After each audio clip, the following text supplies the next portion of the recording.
গতকালকে যে ন্যাক্কারজনক ঘটনা ঘটানো হয়েছে রাজপথে, এটার জন্য সরাসরি এই সরকার দায়ী। আমাদের যে আন্দোলন ছিল গতকালকে, এটা ছিল শান্তিপূর্ণ আন্দোলন। সবাই শাহবাগে বসেছিল, বিচারের দাবিতে স্লোগান দিচ্ছিল, কিন্তু প্রশাসনের কিছু লোক, সরকারের কিছু লোক অতি উৎসাহী হয়ে সবার উপরে সাউন্ড গ্রেনেড নিক্ষেপ করলো। যদি ঘটনার ধারাবাহিকতায় যাই, এর আগের দিন রাতে জাভেদ শরীফ ওসমান হাদি ভাইয়ের ওয়াইফ জুমা সহ আর অনেকেই যমুনার অবস্থান নেয় এবং সেখানে সরকার তাদেরকে অবরুদ্ধ করে ফেলে।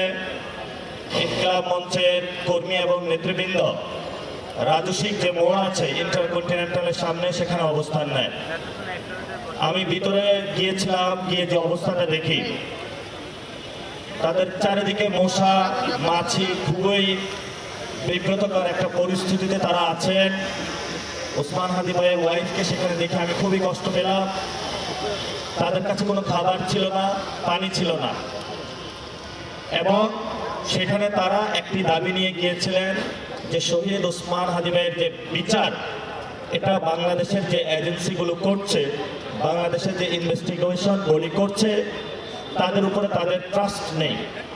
এটি একটি আন্তর্জাতিক কোনো সংস্থা বা কমিশনের মাধ্যমে যদি করা হয়, তাহলে আমরা সুনির্দিষ্ট এবং যে ন্যায্য বিচার সেটা আমরা পাবো। দাবিটি কোনো অযৌক্তিক কোনো কিছু না। সবচেয়ে সুস্বাদু হালিম, রাঁধুনি হালিম। হালিম হোক রাঁধুনি হালিম।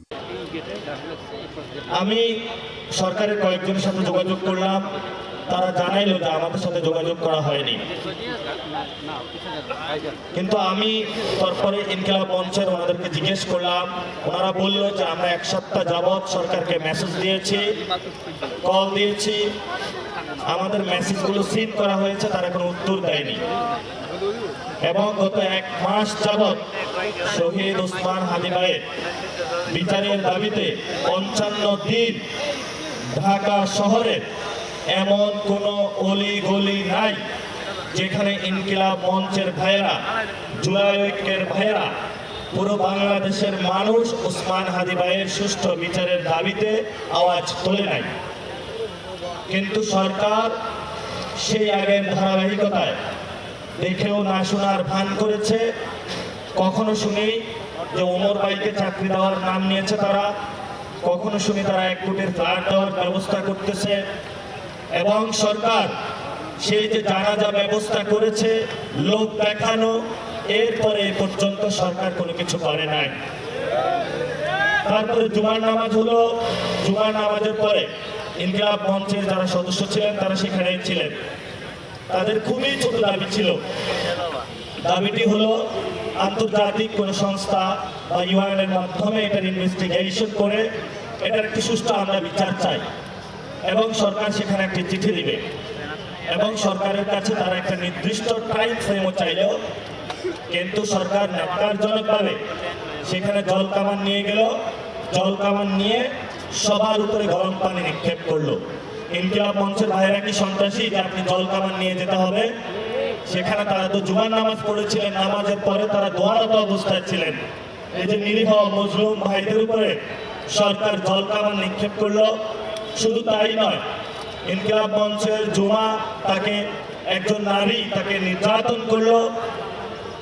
সেখানে আমাদের ভাইদের উপরে পুলিশ ভোট দিয়ে বুকের উপরে লাথি মারলো। আমি হসপিটালে দেখতে গিয়েছিলাম, খুব বিভৎস অবস্থা ছিল, অনেকের মাথা ফাটা, এবং সেখানে একজন নিঃশ্বাস নিতে কষ্ট হচ্ছে। জাবের, জুমা, রনি সহ 30-40 জন মারাত্মকভাবে তাদেরকে আহত দেখলাম। এবং গতকালকে রাতে যখন আমাদের ভাইরা আহত হলো, আমাদের একটা ইশতেহার প্রোগ্রাম ছিল, আমরা ইশতেহার প্রোগ্রাম থেকে চলে আসি, সেই মিছিলে যমুনার সামনে দিয়ে মিছিল দিয়ে আসি, এবং আমরা তখন চ্যালেঞ্জ করেছিলাম তার বুকের পাঠা আসছে, সামনে এসে দাঁড়াও, আমরা যমুনার সামনে দিয়ে মিছিল দিয়ে যাবো। আমরা সেই যমুনার সামনে মিছিল দিয়েছি, মিছিল দিয়ে শাহবাগে এসেছি, শাহবাগ থেকে আমরা ঢাকা মেডিকেলে এসেছিলাম। তারপরে আমরা আবার শাহবাগে গিয়েছিলাম, কিন্তু আমরা শান্তিপূর্ণ অবস্থান জারি রেখেছিলাম। সেখানে পুলিশ এসে আবার বিভৎসভাবে সাউন্ড গ্রেনেড নিক্ষেপ করেছে, দোকানদারদের উপরে তারা হামলা চালিয়েছে।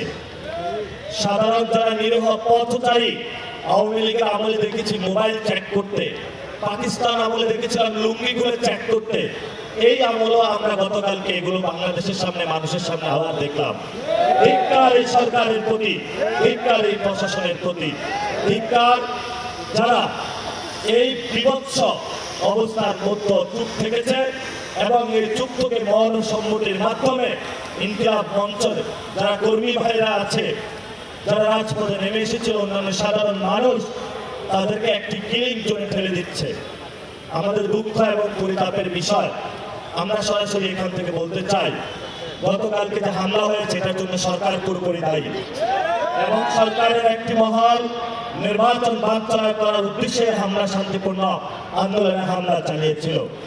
আমরা এর সুষ্ঠু তদন্ত এবং বিচার চাই। যারা হাসপাতালে আছেন আমরা তাদের সুচিকিৎসা চাই। অনেকে খুবই ইনজুর্ড হয়েছেন, আমরা তাদের দ্রুত গতিতে সরকার থেকে তাদের সুচিকিৎসা চাই। সাথে সাথে শহীদ ওসমান হাদি ভাইয়ের বিচার একটি আন্তর্জাতিক কমিশনের মাধ্যমে অথবা ইউএনের একটি কমিশনের মাধ্যমে আমরা সরকার থেকে একটি চিঠি দেওয়া হোক, একটি সুষ্ঠু তদন্ত হোক। কারণ বর্তমান যে সিআইডি ডিবি যারা তদন্ত করছে, তারা জাবেরকে কে বলছে যে আপনি আমাদেরকে সিসিটিভির ফুটেজ দেন। এই সিসিটিভির ফুটেজ জাবের কই থেকে আনবে? এটা তো গোয়েন্দা সংস্থার দায়িত্ব। তা আমরা মনে করি যে বিচারটা হচ্ছে না, এটাতে গোয়েন্দা সংস্থারই কেউ ইনভলভমেন্ট থাকতে পারে এবং তারা এটার মধ্য দিয়ে বাংলাদেশকে অস্থিতিশীল করতে চায় এবং এখানে ভারতীয় শক্তির হাত থাকতে বলে আমরা আশঙ্কা করি। কারণ যেখানে আমাদের সীমান্ত নেই, নিরাপদ একটি সীমান্ত, প্রতিনিয়ত মানুষ মারছে, সেখানে আমার হাদি ভাইদেরকে খুন করেছে, সেখানে ইন্ডিয়ান কোনো এজেন্ট থাকবে না, সে আশঙ্কা উড়িয়ে দিচ্ছি না আমরা।